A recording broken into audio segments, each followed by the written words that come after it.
Hello and welcome to our International Youth Parliament, our training this day on Saturday. My goodness, where did July go? It is so fast. This is the 25th of July.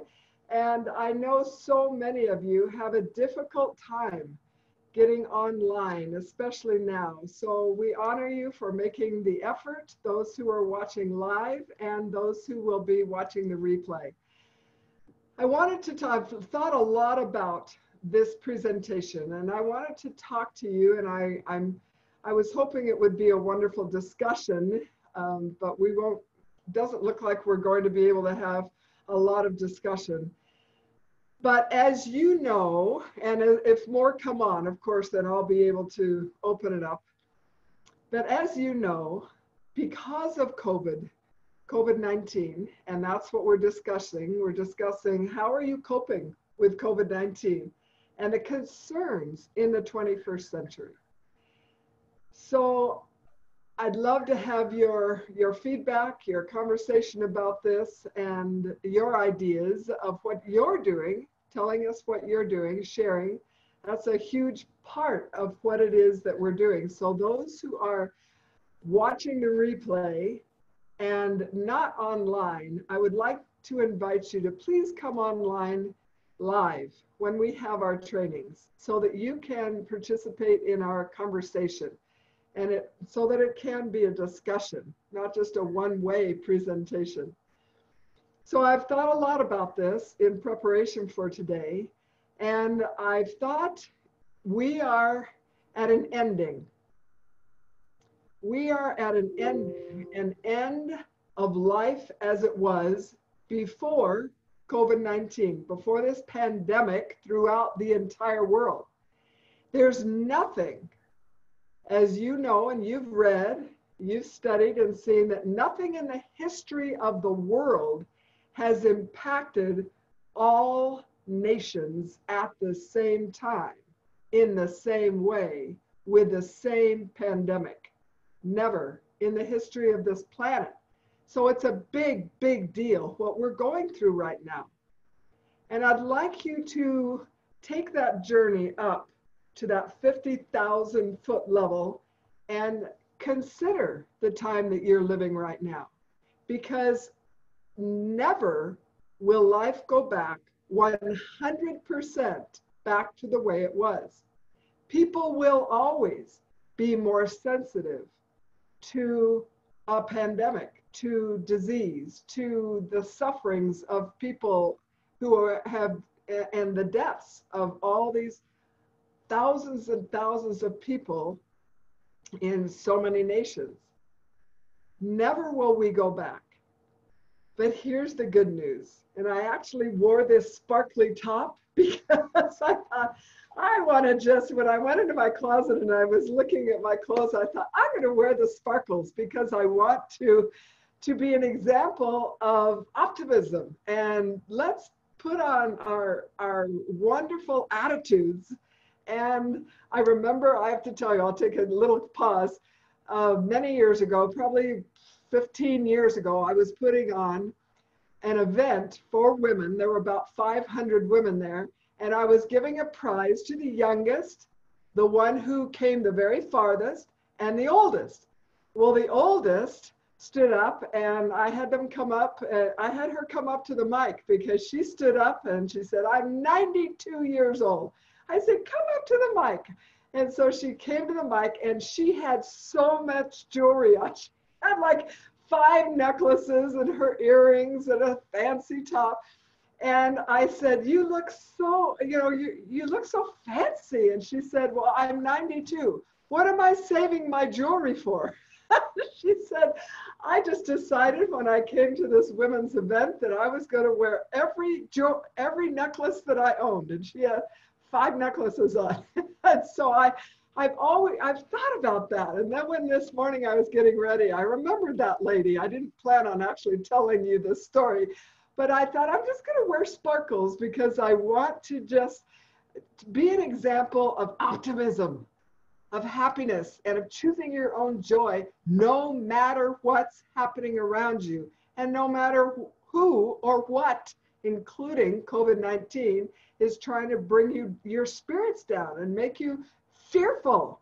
Of course there's fear in our hearts, but is that the dominant feeling? There's a little, twinge of concern and fear, I think, in everyone's heart, just a little. But is it clouding every single thing you do? Is it at the forefront of your mind? And that's what we're going to talk about. So I wanted to start with a poem by Maya Angelou. Now, some of you might not know who she is. She passed away 2 years ago, but she is a wonderful example of a Black woman with confidence. She was an author, a beautiful speaker. She was Oprah. You may have heard of Oprah. She was one of Oprah's mentors.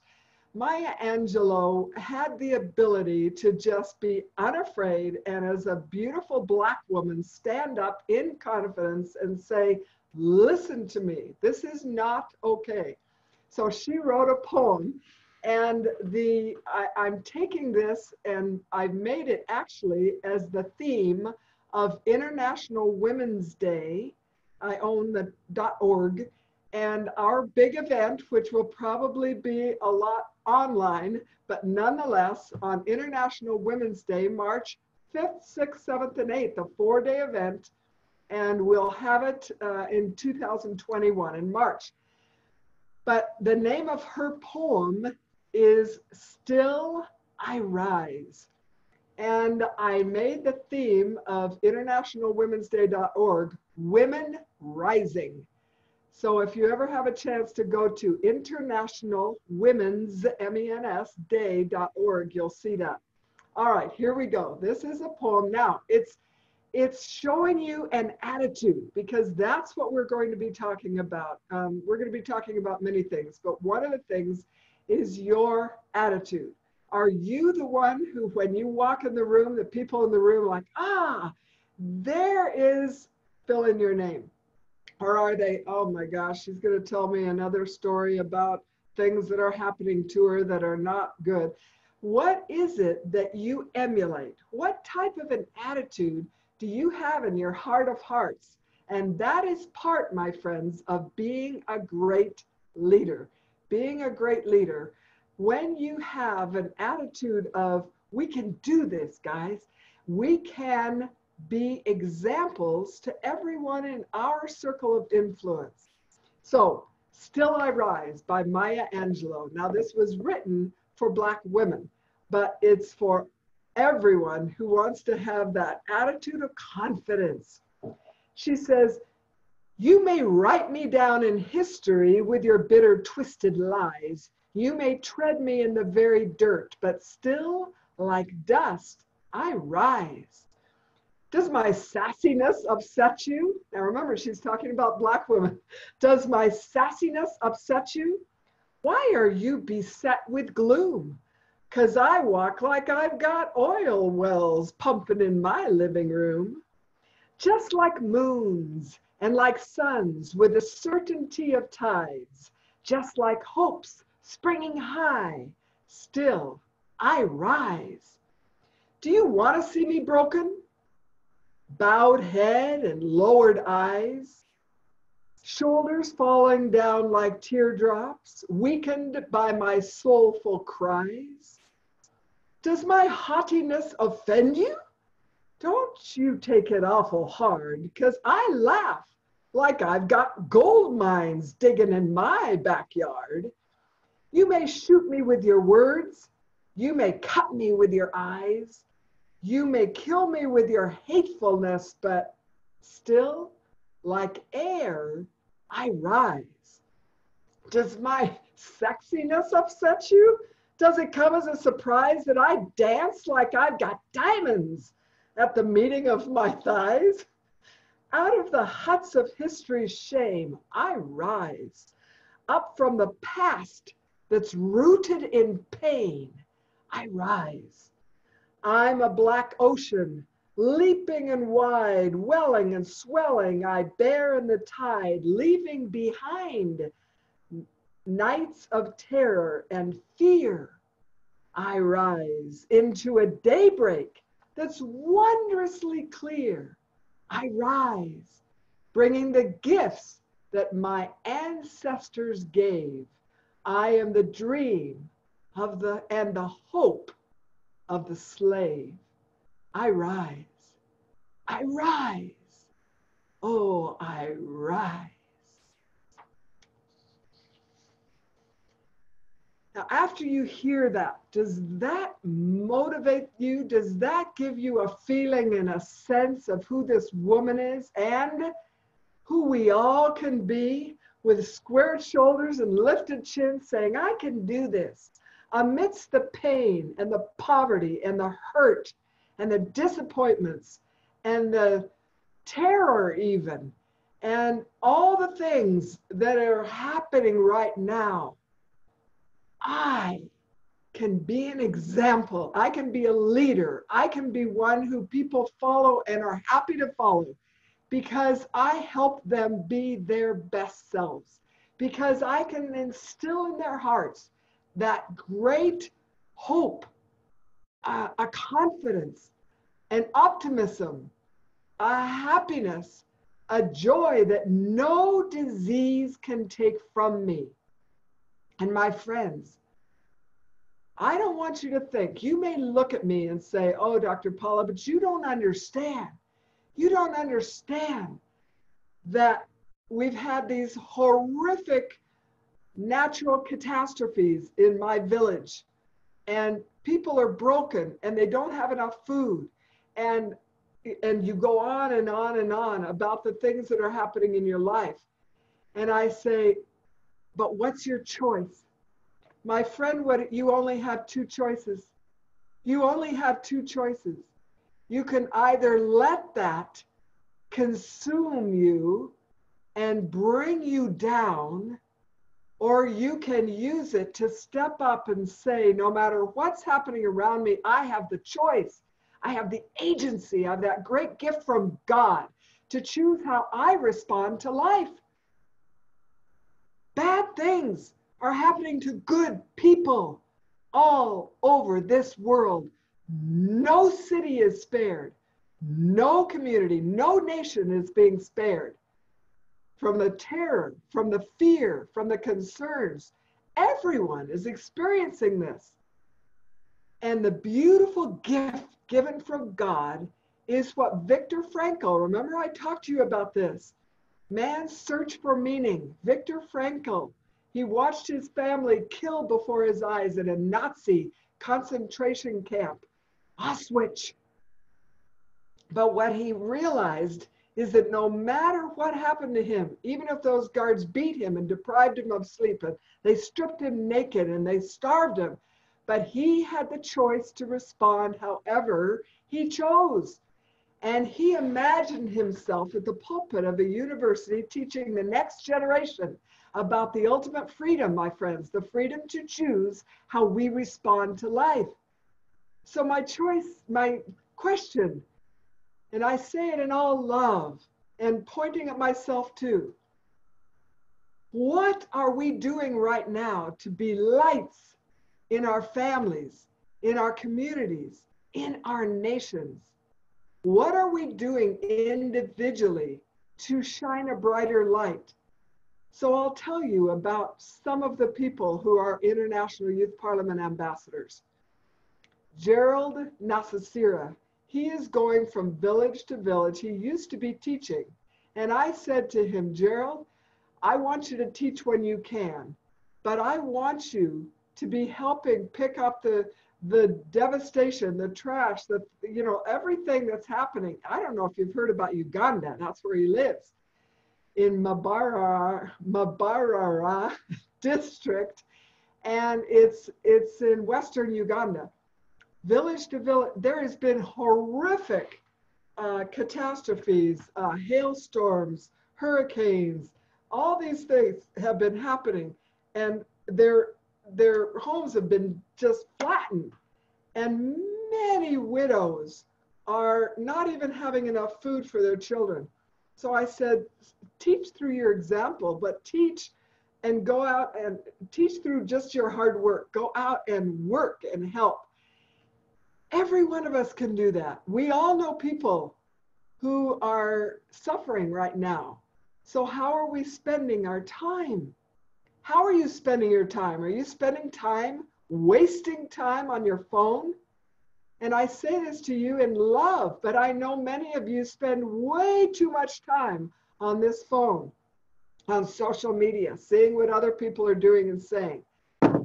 I lovingly invite you to put your phone down, walk out of your house, find somebody who needs your help and help them. Help them. That's rising. That's becoming the best you can be. And we're wasting our time with the International Youth Parliament if we don't help you understand that that's what leaders do. And they're called servant leaders. Servant leaders. Long ago, our beautiful Robin, we ran out of funds. And I said, Robin, there are not funds to pay you. And she said, I care about these young people. And Jackie says the same thing. Jackie Zoccoli is with us today. These women and we love you. We do this because we love you. She's never, ever missed a newsletter to you. She's never missed posting things on Facebook. She doesn't get one penny from this, not $1 US. And she does it out of love. All we're asking you to do right now, since we can't really work on the things that we would love to work on and we're still hoping to work on, but what we can do is we can help you learn, continue learning. Every one of her newsletters is filled with things for you to learn, and she sends them to you. Are you reading them? Are you using them? Are you sharing them? Or are you just saying, oh, there's another newsletter from the International Youth Parliament? And some of the ones who may be watching this replay, I'd like to invite you to come on live, sacrifice your time and come on so that we can continue helping you, training you, loving you. We continue giving to you, but are you using it? I ask you lovingly, are you using it? Are you opening Robin's newsletters and doing the exercises? And she always asks questions. Are you answering the questions? Are you doing the work that will help you become a better person? And if you're not, you'll never be a successful leader, because leaders are proactive. That means they take things even when they're not required to do them, and they act. They take action. And if you're going to be a future leader, a guardian of tomorrow, it behooves you.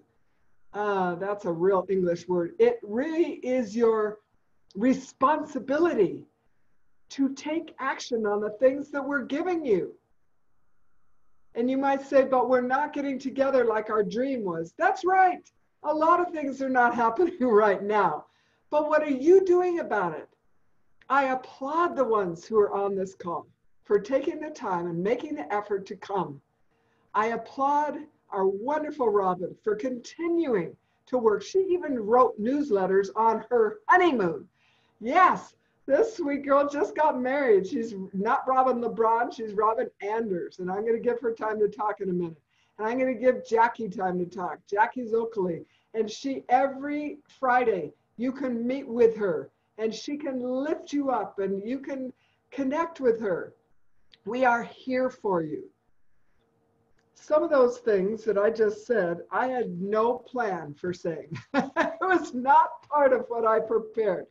But I pay attention to the feelings that come into my heart that I need, even though this sounds like I'm scolding you a bit, I'm like a mama who loves you.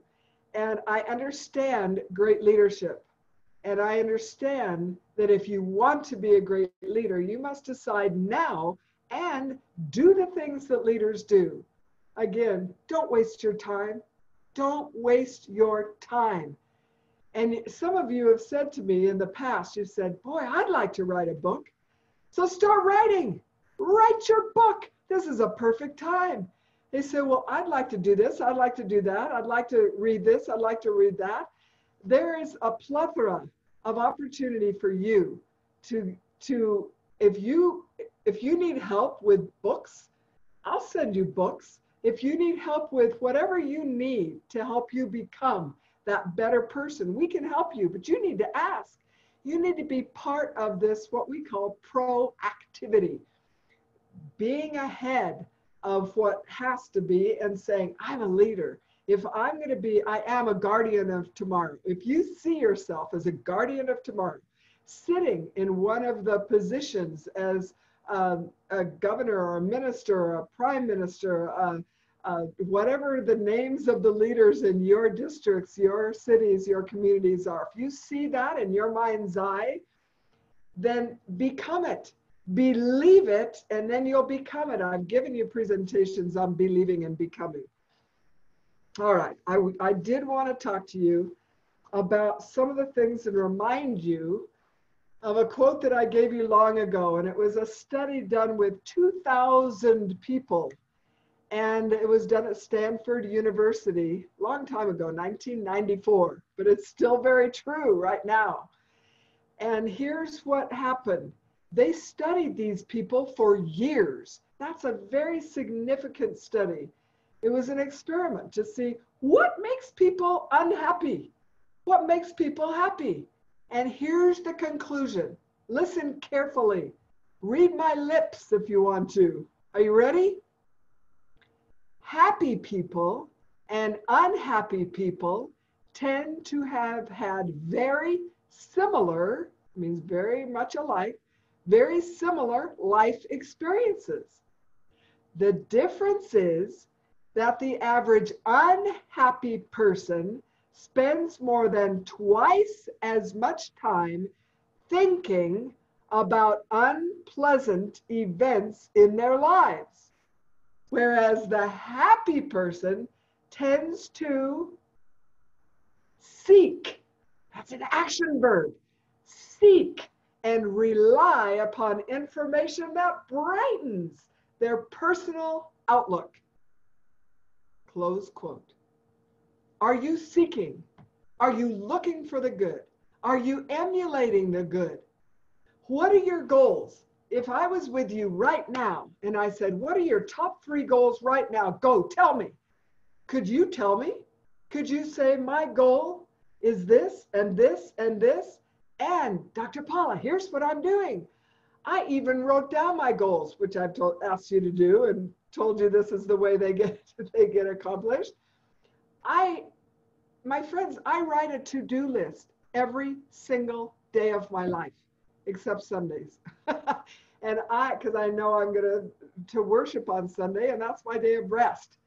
But I work on these things, and I love crossing them out. What are your top 3 goals? If I said to you, dear one, what is your mission in life?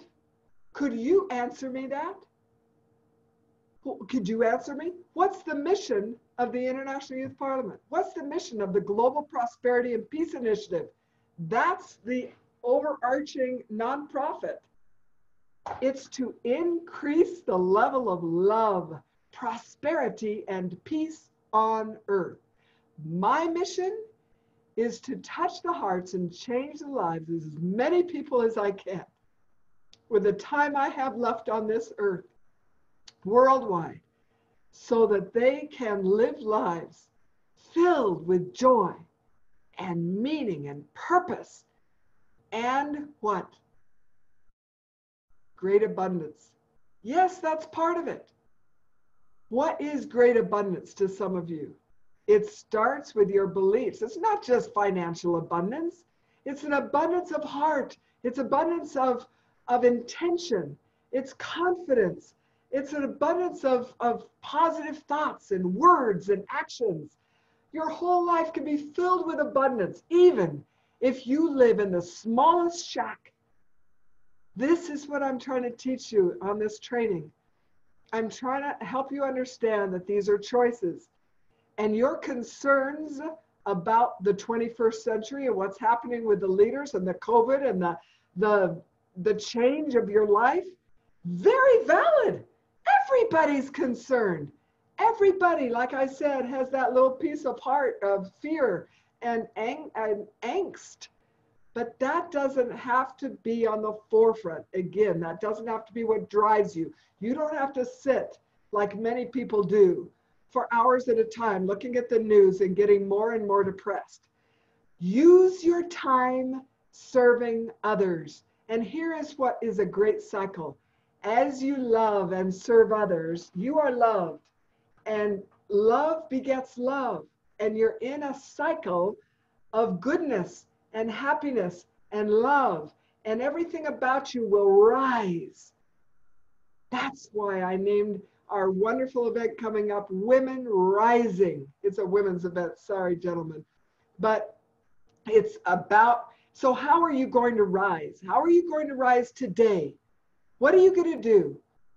Am I wasting my time? And you're like, Dr. Paula, you live in, a nice house. You have all this, never judge another person. Never assume. And I've told you before that I've lost 5 children, that I've spent months and months in hospitals, that my husband's had cancer, that I've sat beside dying children. You have no idea what other people go through. So my darling ones, it's not all about money. It's not. And in spite of the poverty, in spite of anything that's happening in your life, you can rise. You can be the light. You can bring joy to others in your family, your friends, your community, and you could get out of your house and serve others and spend your time wisely. Is this okay that I speak to you? Do you feel that I speak this out of love? That it's from a place of love that Robin writes these beautiful newsletters and works on the Facebook and helps that beautiful way, trying to support you, giving of her time. It's out of love that Jackie found a way for you all to be interns. She found a way to be able to teach you. Every week, she's saying, here, let me give you of the things that I prepared. How many of you have gone? How many of you are interns? How many of you have taken advantage of what we're offering you right now? Out of love. I'd like to invite you to connect, to be part of the International Youth Parliament, even when we don't have funding. And that's life. Great disappointments. And right now, I've got 3 applications out trying to get funding. And I've been turned down in the last 3 months by several funding sources. Why? Let me tell you why. Because so much of the money right now is going to people, and I understand this, it's going to organizations that are giving people food, that are giving people, help to build their houses. And I'm saying, please give us money to train these leaders.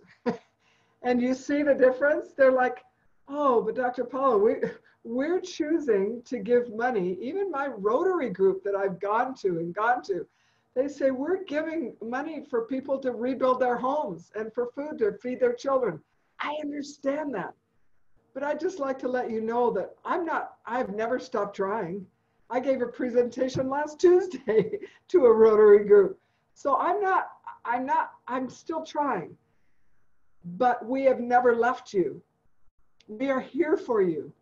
And yet we're watching fewer and fewer of our young people engage.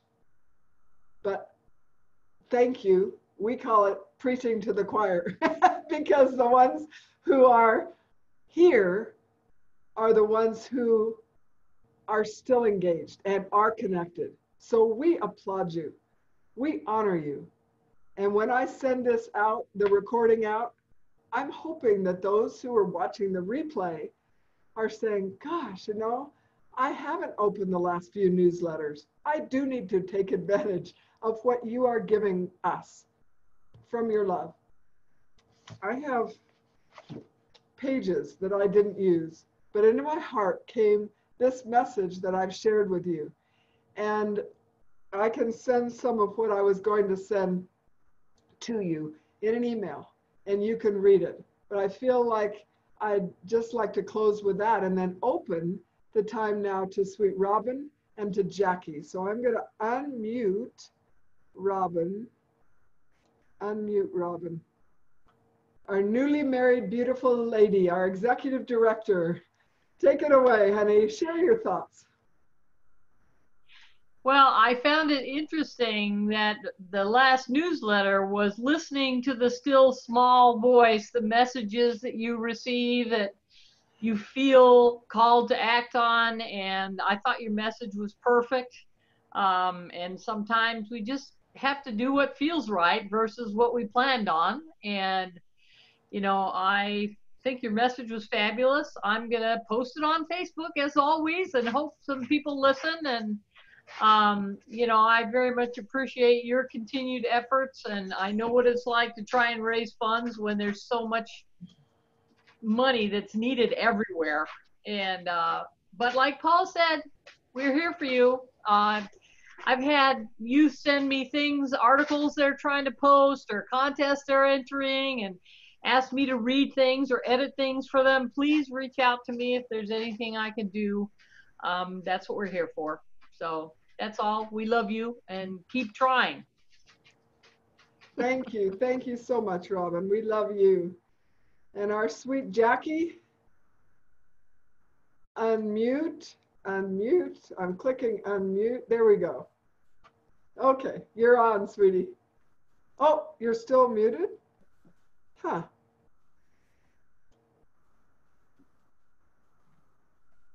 I show that you're unmuted, that you're able to talk, honey. Okay, she's pointing down. I've got participants. Okay, so I'm clicking on participants and I say unmute all. Try that, darling.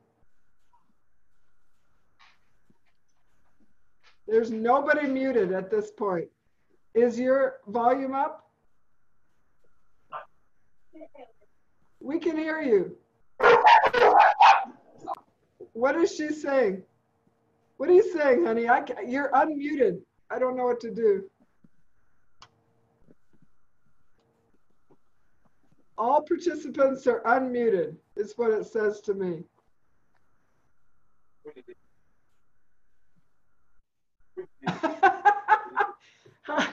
I know before the call started, we were talking with Jackie. I don't know. And it shows you unmuted.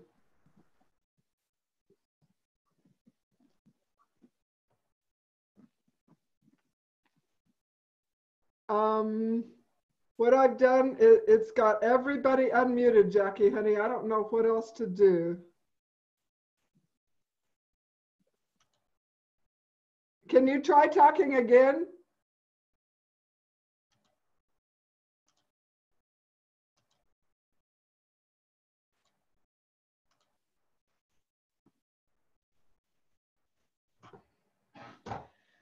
Well, this is very strange. I'm so sorry. I don't know. It shows you that you're not muted and I don't know how to get your sound.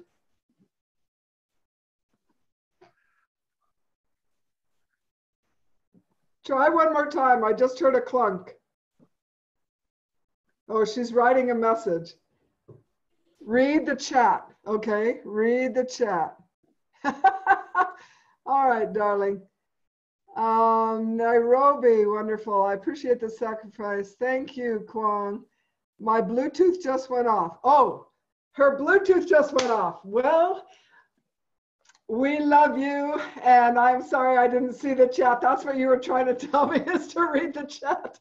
Okay, got it. Next time I'll do that faster. All right, darling ones, I'm going to send you a little presentation via email when we send the recording. We love you. We wish the best for you. And we want you to know that we are here for you, just like Robin said. Thank you. And we love you and we'll continue to be here for you. Have a beautiful evening, afternoon, or day, wherever you are. Bye-bye.